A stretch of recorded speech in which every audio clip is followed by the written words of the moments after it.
សុទ្ធណែ100ពីង100ប្រលឹងកំឡាំងរឹងតឹងអូនស្អាតពីចឹងស្រឡាញ់បងទៅយកដីខ្មែរជីវ៉ាយកអាសាសាច់ញិនមិនថាយកអាទៀតបង្កែបានទៀតមិនហត់ឡើយបើធ្វើការទាំងយប់ធ្វើទាំងថ្ងៃមិនខ្លាចក្តៅការងារក្នុងក្រៅធានាឲ្យបើមកអែមបងធានាមកអែមបងធានាមកអែមបងធានាមកអែមស្រឡាញ់ប្តីខ្មែរដែលអូនបានថែគេដូនតាឡងខ្មែរដូចជីបងស្មោះណាជីវ៉ាចេះធ្វើទាំងស្រែចេះទាំងធ្វើចំការប្តីខ្មែរខ្លាំងអាចធ្វើបានគ្រប់កិច្ចការរីឯប្រាជ្ញាមិនចាញ់សាសនាឡើយកំឡោះកូនខ្មែរកម្លាំងខ្លាំងដូចកបីឲ្យតែបានស្រីឲ្យធ្វើអ្វីក៏ព្រមធ្វើឲ្យធ្វើពីខាងក្រោមឬក៏ធ្វើពីខាងលើមកក្រោយឆ្វេងស្ដាំក៏បងមិនស្ទះស្ទើរការងារធ្ងន់ស្រាលបងធ្វើបានទាំងអមកប្រមាណក៏បងធ្វើថាឲ្យតែអូនឲ្យធ្វើថាបងពុកឯងខាងធ្វើដែរណាអូន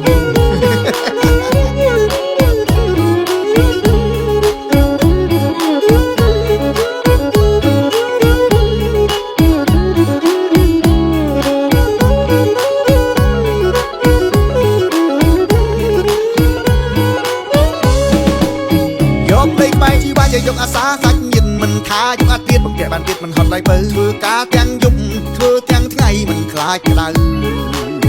ការងារក្នុងក្រៅធានាឲ្យបើមកអែម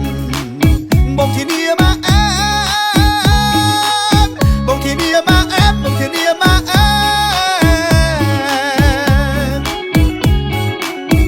ស្រឡាញ់ប្តីខ្មែរដែលអូនបានថែគេដូនតាឡងខ្មែរដូចជីបងស្មោះណាជីវ៉ាចេះធ្វើទាំងស្រែចេះទាំងធ្វើចំការប្តីខ្មែរខ្លាំងអាចធ្វើបានគ្រប់កិច្ចការរីឯប្រាជ្ញាមិនចាញ់សាសនាឡើយ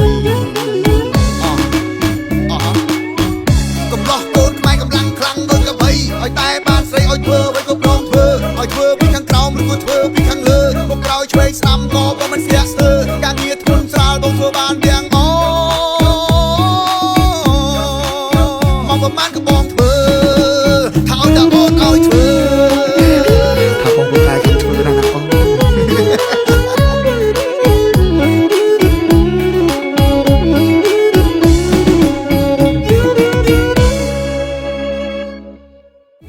ស្រឡាញ់ប្តីខ្មែរដែលអូនបានថែគេដូនតាឡងខ្មែរដូចជីបងស្មោះណាជីវ៉ាចេះធ្វើទាំងស្រែចេះទាំងធ្វើចំការប្តីខ្មែរខ្លាំងអាចធ្វើបានគ្រប់កិច្ចការរីឯប្រាជ្ញាមិនចាញ់សាសនា